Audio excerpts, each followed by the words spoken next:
We ended last week's class by describing the manner in which Hashem provides life for things that are not bottle.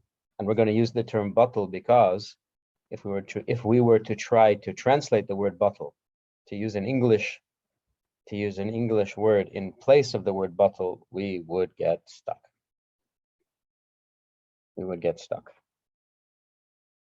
We gave a definition of the word bottle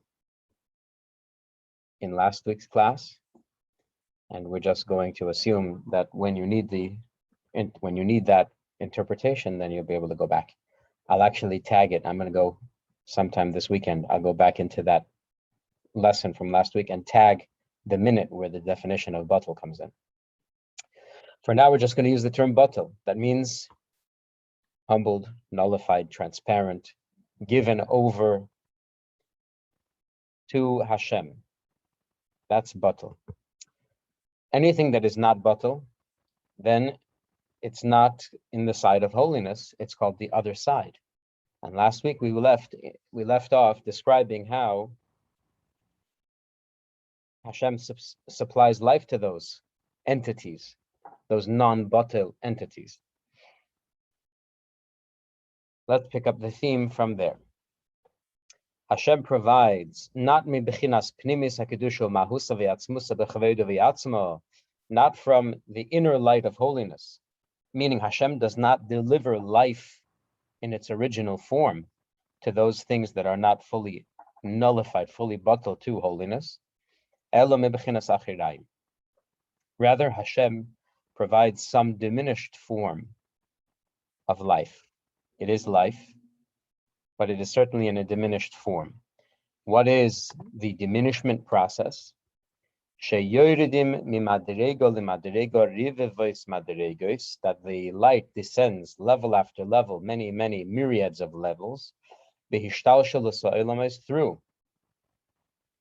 through the unfolding of the spiritual worlds, in which every level, every layer causes the layer that follows it. That implies a tremendous diminishment at each step. In addition to that, the life and the light is put through many contractions, many diminishments for the sake of diminishment, of making it smaller. Until the life and the light from Hashem and from holiness has been diminished to such a degree, miut achar miut, descent after descent, diminishment after diminishment, until it's able to be received and clothed, invested in a state of exile, being that it is holy and it is holiness. Then it's being implanted in an object that is not nullified to holiness is like being on a foreign land, being in foreign soil, being in enemy territory. It's in a state of exile, forced to be in an environment that is not natural to it.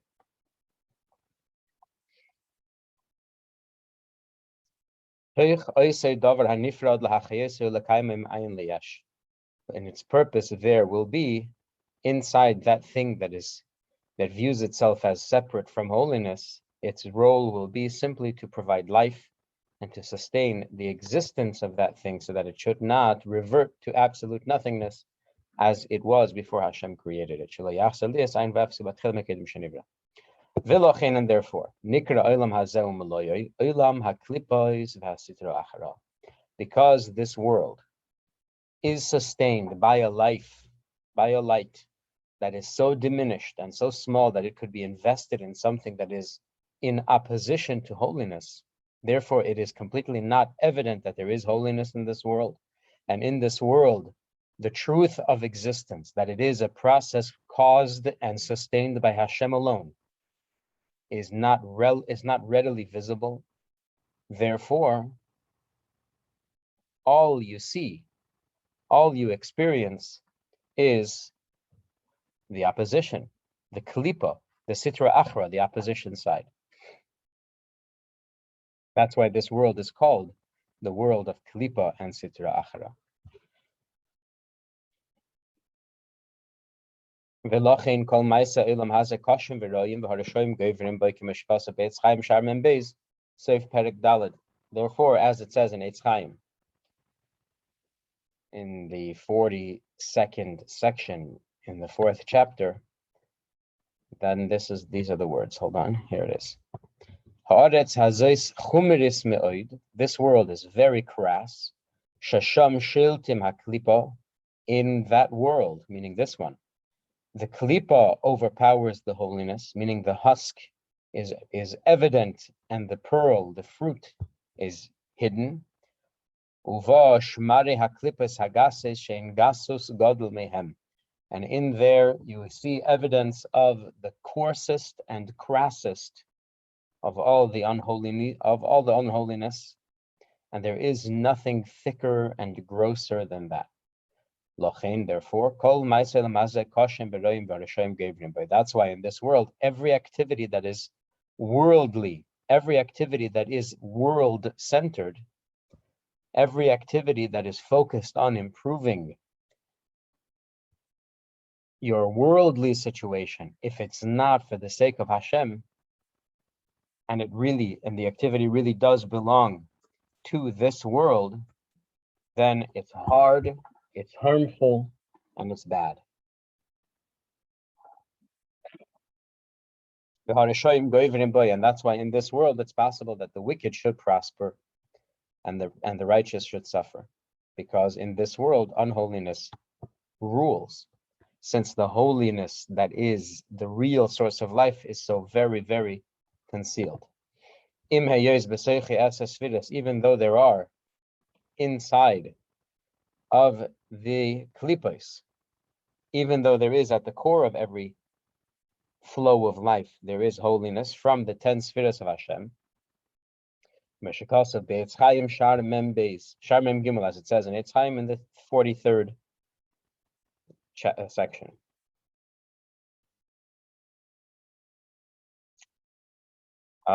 We'll come back to this note at the end of the chapter. Let's skip the note for now so that we don't lose the flow. So now the thing is, if the world is so full of unholiness and evil will prosper in this world, then why should I even try? What use is my service? What use is my worship? What use is my intention to elevate and to refine? How could I ever succeed? Says the Tanya, Klipa itself is divided into two categories, one lower than the other. The lowest level or the lower level, shalish klipos hatimeis verois legamre, 3 impure klipos that they are utterly bad. Ve'ein bohem toiv klal, there is no goodness evident in them at all. V'nikre u'b'merkaves Yechezkel, where do we see this in the Torah? We see it in the prophecy of Ezekiel, where he describes it as a ruach se'ara ve'onon gadol v'gomer, in the stormy wind and in the great cloud, etc.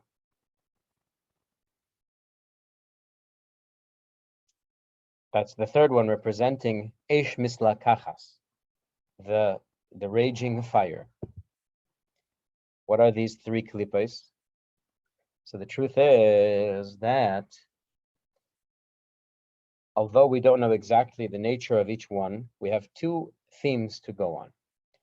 First of all, let's clarify, what does it mean, a completely impure klipa that has no goodness evident in it whatsoever?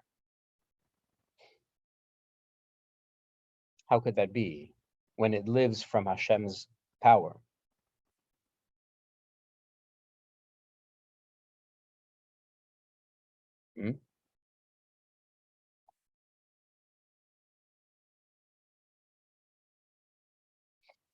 Because the crust is so thick and no holiness can be seen through the husk at all, therefore it is called tamei. Tome means impure, and death, the lack of life, is the source of impurity. Because you have here an object that although it's alive, it's animated, but the source of life is not evident in it at all. Therefore, it is akin to death itself. What is death? Death is where there was life and now there isn't. These objects are called the impure objects. Their impurity doesn't function the same way as the impurity of death would function. If you touch death, if you touch a body that was once living and now it's dead, you become impure just by touching it. That's how powerful the impurity is. Here, you have to engage the object in the manner in which it is usually engaged. If it's food, you have to eat it. If it's words spoken, then you have to speak them. Any of these objects that are animated purely by these, or completely by these three impure klippos, in which the source of life, Hashem, and holiness is completely not seen whatsoever, just touching them is not going to do it.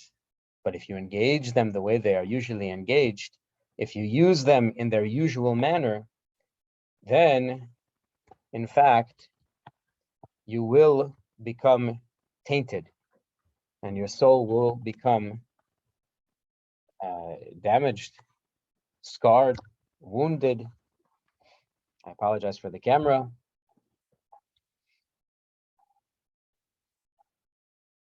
To the degree where you'll have to go to spiritual triage at the end of your 120.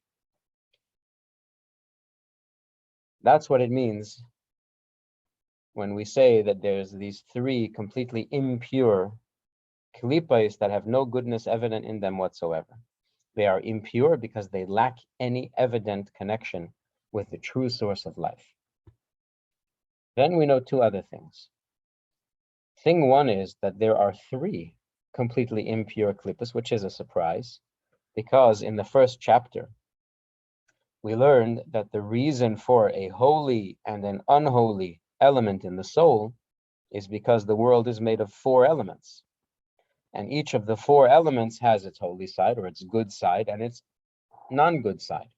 Or in another way of putting it is, there is the good and the evil, like the tree of knowledge of good and evil. So the soul has each of the four elements, wind, earth, wind, fire, and water.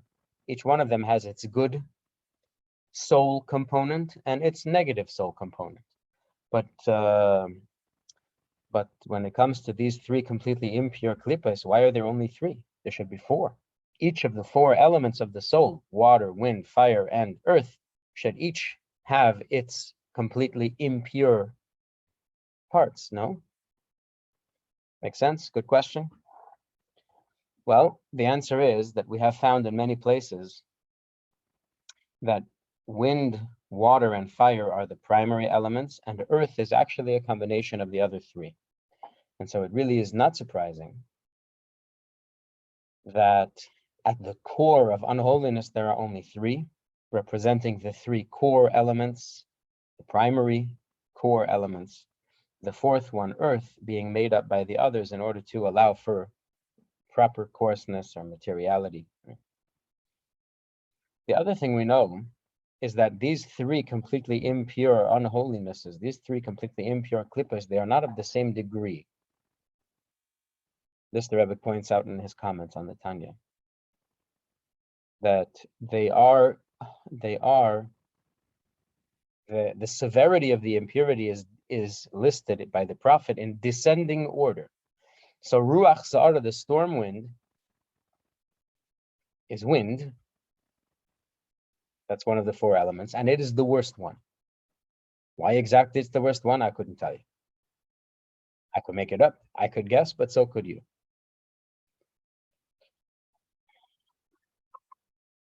The next one is the great cloud. The great cloud is water. Cloud is, after all, made of water. That is somehow less intense in its impurity than the great storm wind, yeah? And then the next one is the flashing fire. The flashing fire seems to be the least intensely evil of all the three completely evil elements. And then there is a fourth element.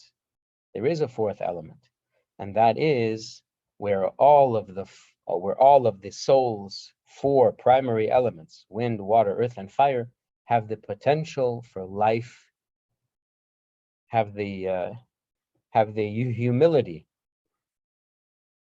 to accept that life comes from somewhere else, that life comes from a higher source. That is called the shiny husk, or the luminescent husk. That husk that allows, that shell, that klipa that allows holiness in and allows Hashem's purpose to shine through. And those are the two categories of unholiness.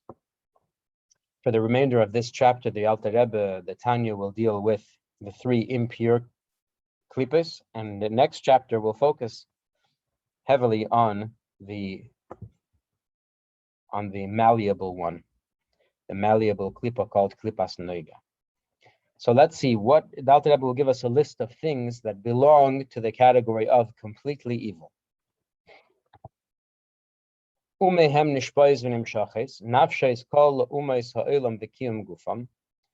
From them flow and are derived the souls of all the nations of the world and the sustaining force of their bodies, which sustains their existence, apart from the soul which animates them. The soul which animates them, as we said in the beginning of Tanya, is klipas noiga. The soul has room for the holiness of Hashem, whereas the bodies of the nations of the world, it's worldly physical material. It's of this world. And therefore, the sustenance for those bodies comes from the three completely impure klipas.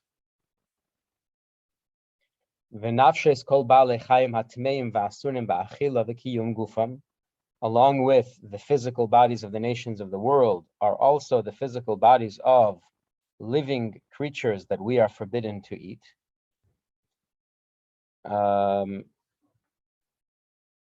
Again, here you see the Rebbe is not using the term soul.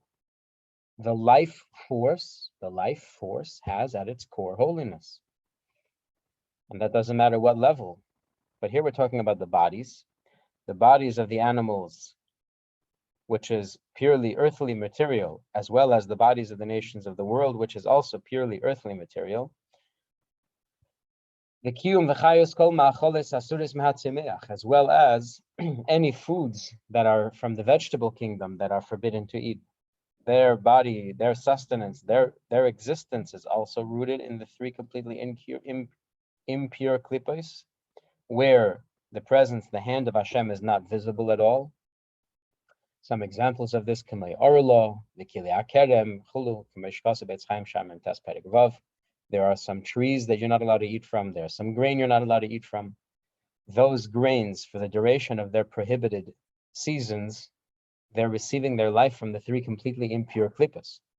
And then here's the kicker, perhaps the most important point. And this is circling back to the original statement of the chapter, when the Alter Rebbe said, Zeh leumas, zeh also elikim, that Hashem made as the perfect counterpart to the divine soul. Hashem made the animal soul, the klipa, and we said that the godly soul, divine soul, has as its garments all of the acts and the words and the thoughts of Torah and of mitzvahs, of holiness. And the opposite of that is kiyum v'chayus kol ma'aseh dibur machshava shel kol shasol lo yisaseh v'yanpehem k'meshikasav sham seif perek. That the garments of the animal soul are powered by the unholiness, three completely impure unholinesses, when the human being will engage in one of the 365 prohibitions of the Torah, and a human being will transgress those prohibitions, he will have clothed his soul, or she will have clothed her soul, in utter impurity. And you can imagine that there is a great damage and a great stain left on the soul from that experience. Now let's go back to the footnote. Usually, when there is a footnote in the Tanya, it's because in the body of the main text, the Alter Rebbe makes a statement, but those who are familiar with Torah, with Kabbalah, with perhaps a little bit more extensive knowledge of how the teachings of Kabbalah, you would have to ask a particular question. If you're at all familiar with Kabbalah, there has to be in your mind a contradiction. And so the Alter Rebbe takes the time to address the scholars in his side notes, to address the apparent contradictions between what we know is true and what the Alter Rebbe is saying in the main text. So here, the Alter Rebbe just made a statement that says, and he quotes from the Eitz Chaim, he's not making it up.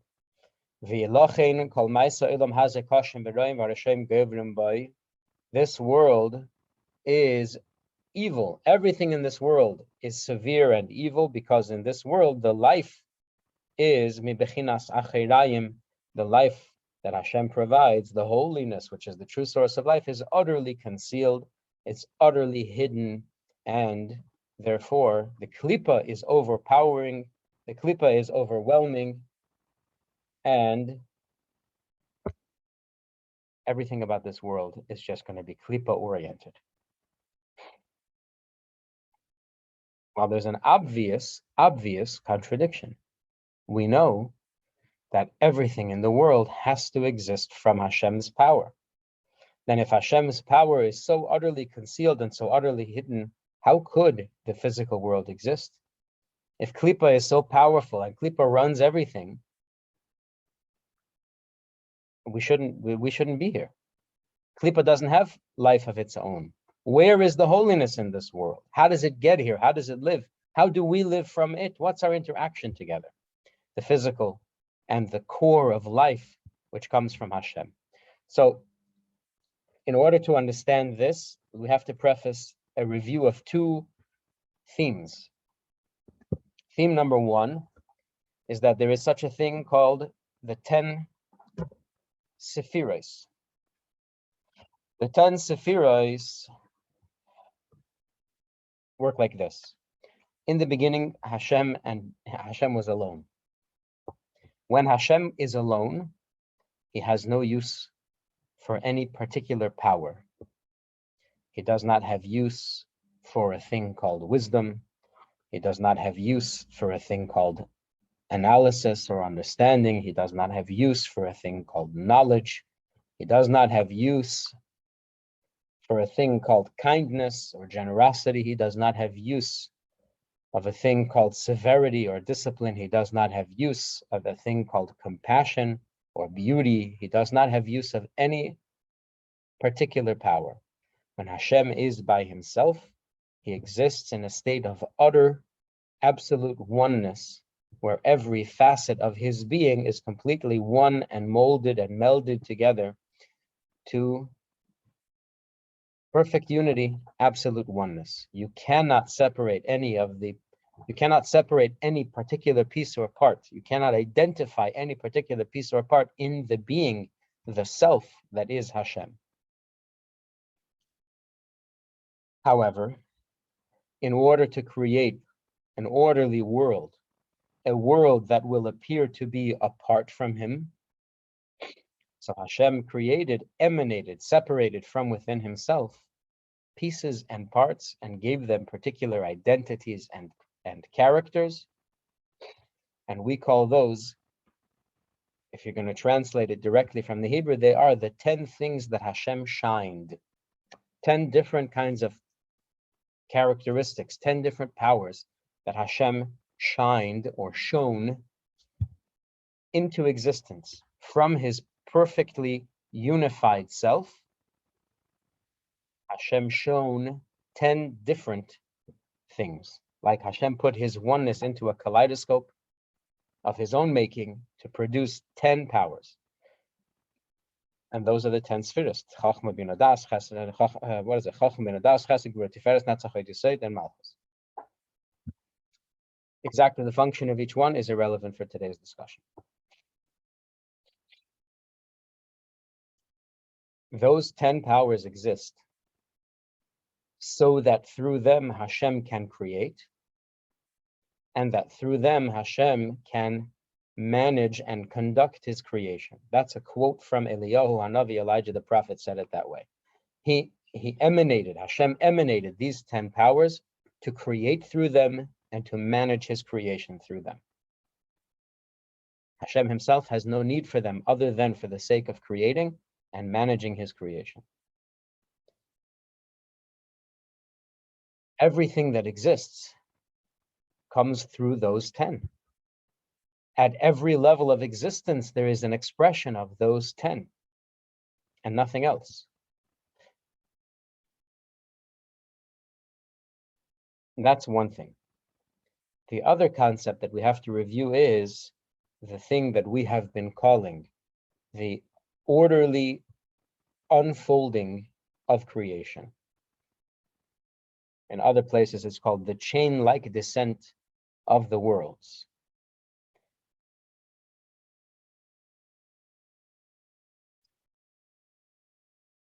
There is an order to how the world unfolds. It starts with a reality that is utterly, absolutely nullified to Hashem. It's something other than Hashem, but it is so keenly aware of its dependency on Hashem for its very existence that it does not consider itself as a separate entity from Hashem. It has its own existence, but it doesn't consider its existence as separate from Hashem because of its absolutely powerful and overwhelming awareness of just how dependent it is on Hashem. What is that reality? That reality is made up of the first shinings of the 10 powers. Those 10 powers together, they create a reality that is, so to speak, separate from the oneness of Hashem, but they don't feel that way. They don't accept the notion that they are separate from Hashem because of how powerfully aware they are that they are merely an expression of Hashem's oneness. Even though each one has its own personality, they still accept and acknowledge and are so aware that it affects the way they even perceive themselves. They know that they are merely an expression of Hashem's oneness. Those 10, Hashem causes that reality to produce a secondary reality. And that secondary reality is further removed from the oneness of Hashem. And the third reality should create, the third reality should create a fourth reality, which is even further from the oneness of Hashem, or at least in perception. And so on and so forth. Every layer of existence, Hashem causes that should produce another, further, lower, smaller, less aware layer of reality. And after literally countless steps, the product becomes so unaware of its dependency on Hashem that it could even oppose the notion of its dependency on Hashem. That was the purpose for Hashem's whole process of creation. Hashem wants a reality wherein a human being has the option to choose to serve or not to serve, because there are conflicting versions of reality. There is the reality that you see with your eyes that opposes the notion that there is a creator. And then there is the reality that you know in your mind and in your heart, that you know it from the Torah and you feel it in your soul, that the whole world is merely an expression of Hashem. And inside of this tension is where the human being exists, and the beauty of his choices, the value of his choices, is the product of that tension.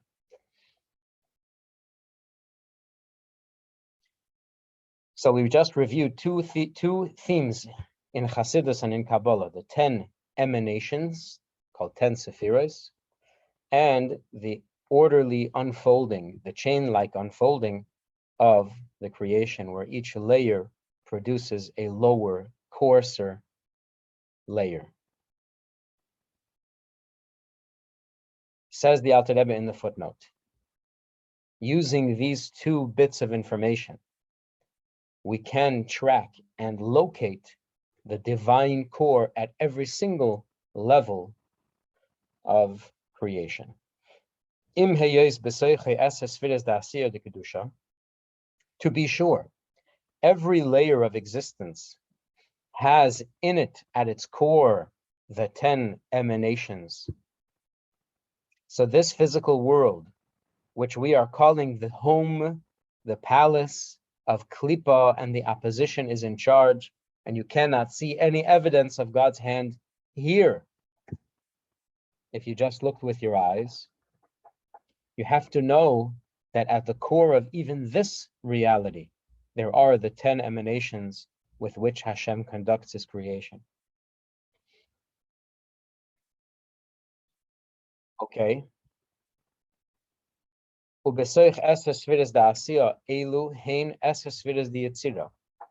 Let's put together the two themes that we just reviewed, and let's realize that in order for one layer of reality to produce another layer, since the core, the DNA of existence is these 10 powers, what it means is every layer of existence produces a diminished form of the 10 spheres, of the 10 emanations. So the first set of 10 divine emanations produce a new set of emanations that are no longer divine. They are spiritual. No, let me take that back. They produce a diminished version of the divine emanations.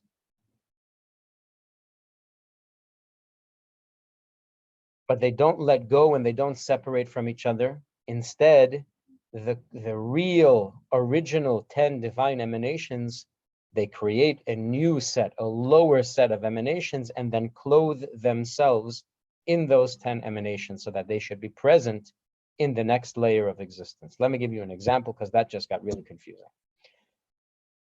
You sit down in a class and the teacher starts talking, and quickly everybody realizes that the students are not understanding what the teacher is saying. So what happens? So the teacher has to create a new way of teaching. You have to learn that material, but the teacher has to come up with a new way of learning. He cannot give it to you on the level that he understands it. He has to produce a new layer. So some teachers will use analogy, some teachers will use a detailed explanation. However, the teacher manages to bring the concept down so that it could be received in the minds of the students. That's what he does. But inside this new layer of teaching, contained inside this new expression of thought, or this parable, is the original wisdom of the teacher. They don't become separated from each other. Same thing in the process of creation. When the upper layer produces a new layer, they don't part from each other. The higher layer stays contained in the lower layer. And when the lower layer will produce a third layer, then the first two will be contained in the third. And then the third will produce a layer, and the first three will be contained in the fourth, like the babushka dolls. Yeah, where there's always the original core inside, no matter how many babushka dolls you have, piling up, piling up, piling up. The core will always be the original 10 divine powers of Hashem, and they will be present at every single layer of existence.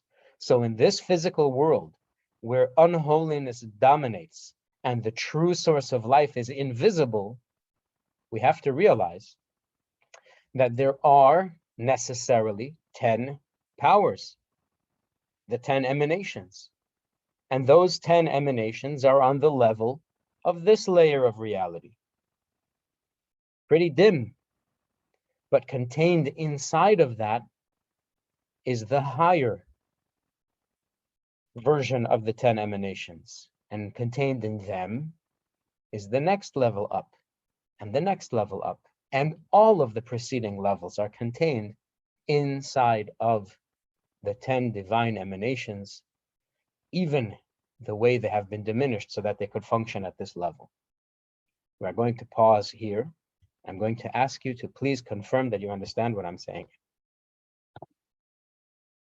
Confirmed. Thank you.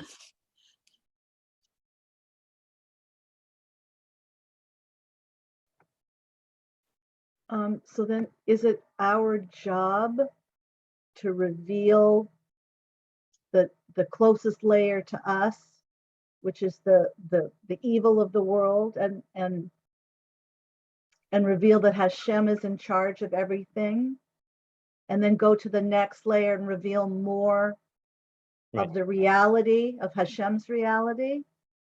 Our job is to cut right to the chase. Our job, and we will learn this in the next chapter, our job is to cut right to the chase and to declare through our actions and our words and even our thoughts that Hashem alone exists and everything else is a mere expression of his oneness. And that's why the primary statement that a Jew makes is Shema Yisrael, Hashem Elokeinu, Hashem Echad. Hashem is one. What does it mean Hashem is one? That there are no other gods? No. Torah doesn't for a moment assume that there are other gods that have to be dismissed. No, there are no other powers. When we say Shema Yisrael, Hashem Elokeinu, Hashem Echad, that Hashem is one, we mean Hashem alone exists and nothing exists besides him. When you look around the world and you see, but look, there are so many things that exist, we realize this is all only an expression of Hashem's own existence. Apart from Hashem, there is no existence. That's called cutting to the chase. The world is layered and the creation has cause and effect and all kinds of innumerable beings. But at the core of it all is Hashem's own self that is the driving force behind all of creation, all of existence. You said something earlier that the world is completely evil. This world. Mm-hmm.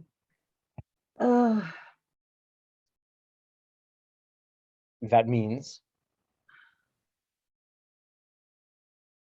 what does it mean when we say the world is completely evil? It means that the world is so thick that you cannot see the light of Hashem's original life anywhere in it. That doesn't mean that everything about this world is bad. Again, in the Tanya's paradigm, evil doesn't mean bad. Evil means apart from Hashem. Good means attached to Hashem, and evil means apart from Hashem. But so then this whole world, aren't we like little sparks that in our actions and our speech, that we move away some of this darkness, this covering? Yep, that's exactly so. And that's what we'll discuss in Mitzvah Hashem in the next chapter. Now we're just looking for definition. We're still in the informational part of Tanya. We haven't even gotten to the get up and go part of Tanya yet. We're still just collecting data. We're figuring out what the field of battle looks like. And then is it that when Mashiach finally arrives, it should happen soon, that all of this klipa will disappear and everybody will know Hashem is one and it's only Hashem? So now there won't be any evil? Correct.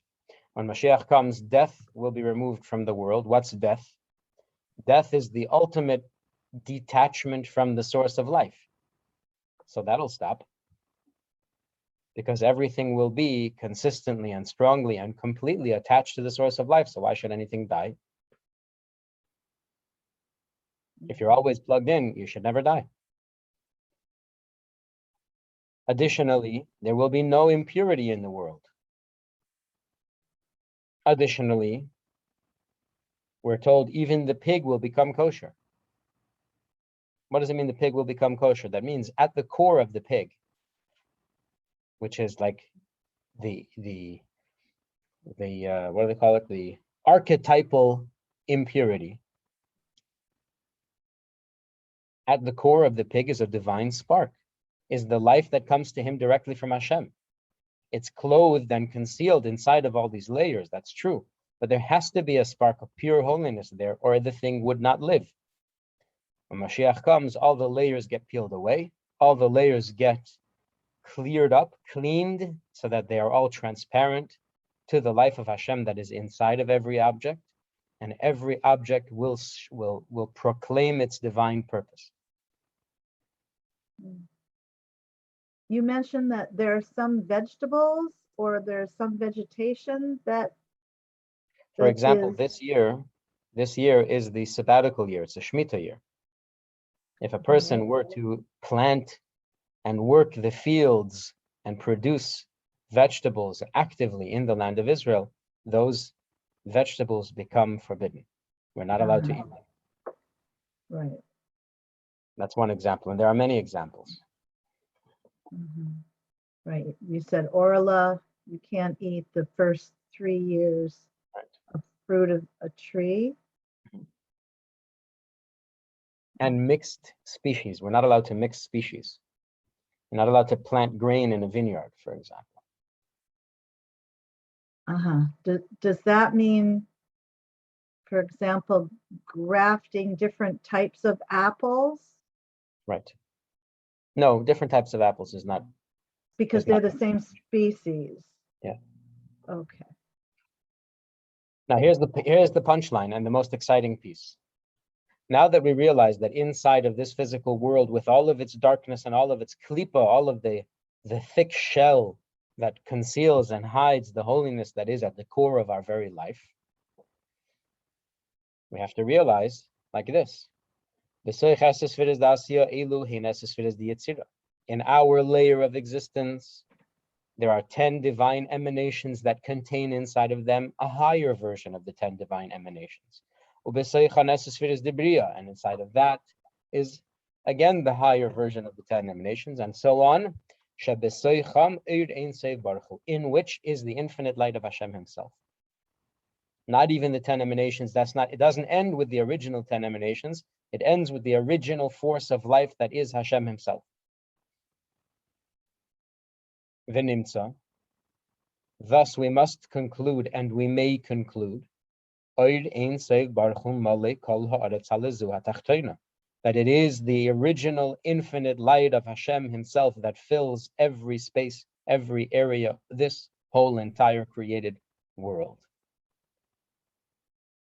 When we do a mitzvah, you're not reaching into the heavens to touch God. Hashem is here in everything, animating everything, sustaining everything. Sure, it's true that Hashem is here dressed in the garments of the 10 emanations of every layer. Avatzilas, Bria, Yetzira, Asiya, layer upon layer, thousands and millions and hundreds of millions and billions and trillions of garments. But as we said in the previous chapter, it doesn't matter. As we said in the previous class, it doesn't matter how many garments the king is wearing. If you embrace those garments, you are embracing the king. So you say, in this world where unholiness dominates, how could I ever possibly bring God into this world? You don't have to bring God into this world. God is in this world. All we have to do is acknowledge it, and all the garments disappear. The facade disappears. The curtain is pulled back, and the wizard himself. You know what I'm saying? Okay, Alex? I guess I'm wondering if klipa is mainly this state of like concealment, And it's more about like if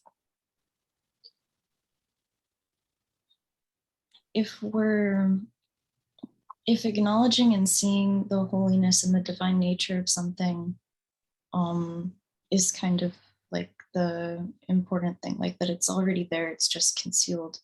What would differentiate things that are forbidden from things that aren't forbidden if one were to see Hashem in everything? Is it just that we can't see Hashem in everything for the most part because we're not like great tzaddikim, or is it that with certain levels of klipa it's completely inaccessible to human consciousness, and that if we think we're seeing good in it, it's like an illusion? Or how does that work? So if I understand your question correctly, I believe the answer is that our task is to find the divine core of every object and reconnect them to Hashem through the garment. If we can, Hashem puts the divine core in the physical thing, and that's a straight line from Hashem into the essence of the garment. Our job is to pull the divine core through all the garments of that object and then reattach it to Hashem, creating a full circle and thus attaching all the layers of reality through which the divine light had to travel down into this world and connecting them all back to the source by finishing the loop, by finishing the circle. Now, there are garments that we can puncture. There are garments that we have the capacity to pierce. And then there are garments that we just don't have the capacity to pierce. So the only thing our only option in those cases is to avoid any engagement with those things whatsoever. Because if we try to pierce those garments, we instead will become attached to the garments. Instead of attaching the garments to Hashem, those garments will attach themselves to us and act as a spiritual anchor, which pulls us farther away from Hashem. And that's a tragedy. That's the opposite of what we want. We want to get closer and bring our portion of the world closer into a connection with Hashem. So if we are, if we're engaging with unkosher things or unkosher behaviors, we are essentially tying ourselves. We're, to use the mob analogy of the concrete boots, we're causing ourselves to sink by attaching ourselves to anchors that are going to pull us away from holiness instead of lifting those objects up to holiness with us. Those objects will pull us away from holiness with them. A while back, there was a diet that I was aware of, and unfortunately, not many people are aware of it, because if more people were aware of it, this analogy would work better. There used to be a diet called Eat for Your Blood Type, right? Even now, the keto diet is getting analyzed according to blood type, right? Even now, COVID is being analyzed according to blood type. There was a thing called Eat for Your Blood Type. Depending on what your blood type was, that's how you would organize your food intake and your, some people could eat carbs a lot, and some people could only eat a little bit of carbs, and so on and so forth, depending on your blood type. So the same thing here. Based on your soul type, eating bacon and eggs is either harmful for you or not harmful for you. So if you have a Jewish soul, if your body is sustained by the refined klipa, then if you are going to eat something whose life, whose very existence is sustained by the completely impure klipa, then you're not going to do well. It's like when an American drinks water for the first time in Israel. It's not good, unless it's bottled water, yeah, because it's desalinized, whatever. It's ocean water. In many cases, it's ocean water that has this whole desalination program. It's not the water we're used to. Our bodies don't know what to do with it. Yeah, I don't know if it's that way anymore, but Certainly it was that way. Or like if you visit Cancun, they tell you don't drink the water. But if you live in Cancun, you drink it all you want. Because your body, your body's used to that. If your soul is sustained by these three completely impure klippas, as are the bodies of the nations of the world, for them to eat non-kosher food, it's not like they're getting away with sin. There's no sin. It's fine. It's healthy. It's what they're supposed to do. They're supposed to use those portions of the world that a Jew cannot use because we have a different soul type.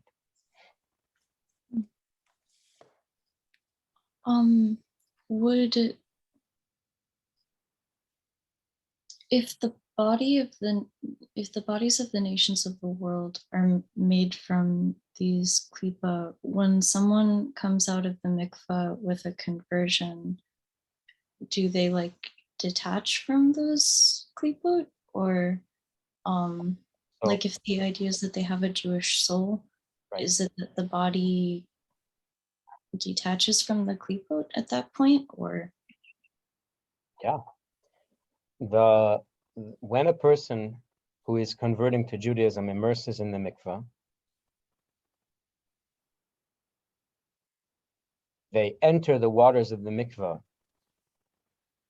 and not only do they lack the divine soul of the Jew in the spiritual sense, but the body of that person is being sustained by the three completely impure klippas, which is why a moment before immersing in the mikvah, there is no problem whatsoever if that person would eat one last, whatever they call it, the big sandwiches from McDonald's and Burger King. Mm-hmm. There's no problem. And they're not getting away with anything. It's not like they snuck something in. There's no problem. Obviously, that doesn't happen.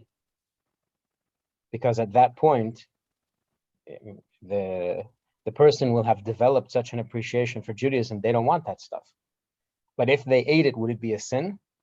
No, there's nothing wrong, because their bodies are literally sustained by the same forces that are sustaining the cheese and hamburger from whichever fine institution you want. Mm-hmm. As soon as they emerge, that very same sandwich would be the end of them. Mm-hmm. It would clog up their spiritual arteries. They would immediately be severed from Hashem. Immediately they would find themselves at the bottom of the barrel, not the bottom of the barrel. They would find themselves at the bottom of the ladder, and they would have to fight the way all the way back up. Because what happened?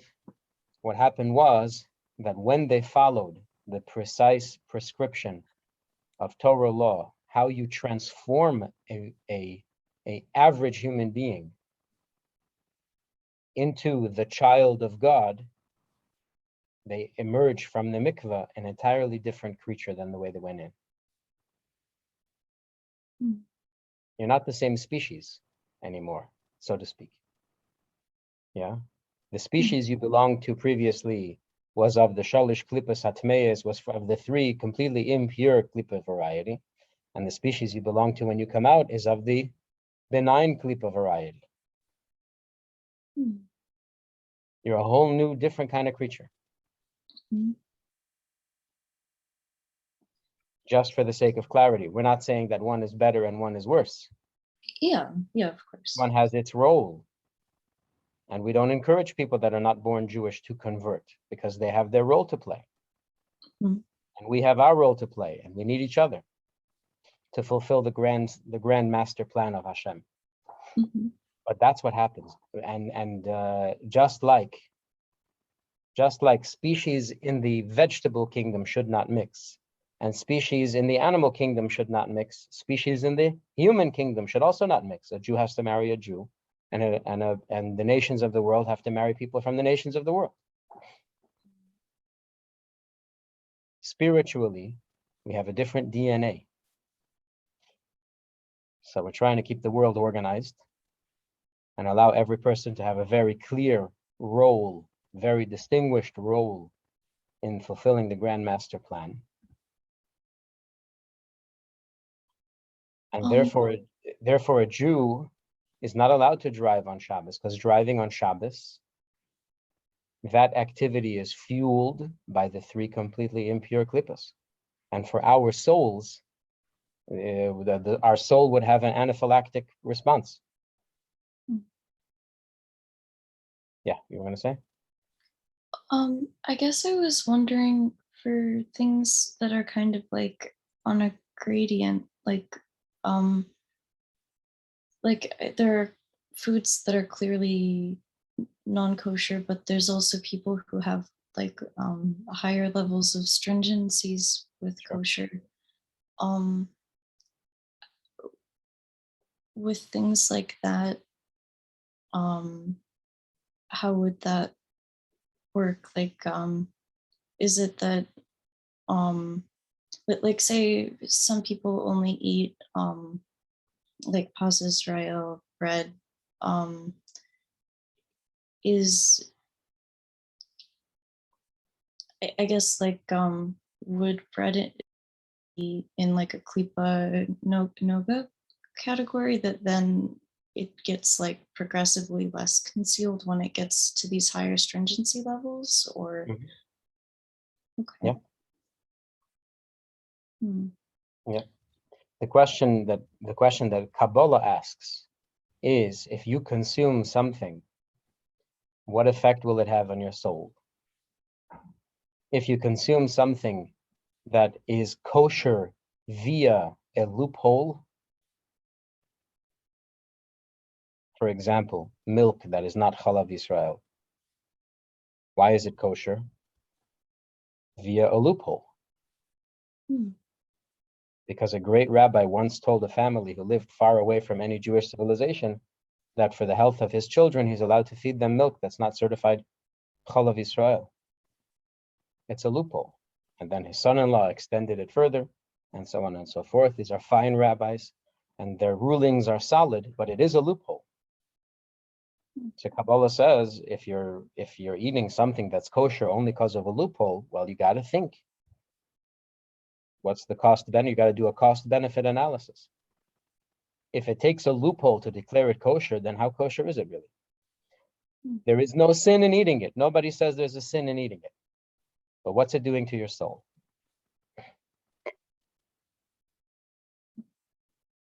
Thank you very much. Thank you. Very interesting. Have to ruminate on it for a little bit today. You're right. It was hard. It was hard. But thank you so much. Have a great week. You too. Alex, have a great week.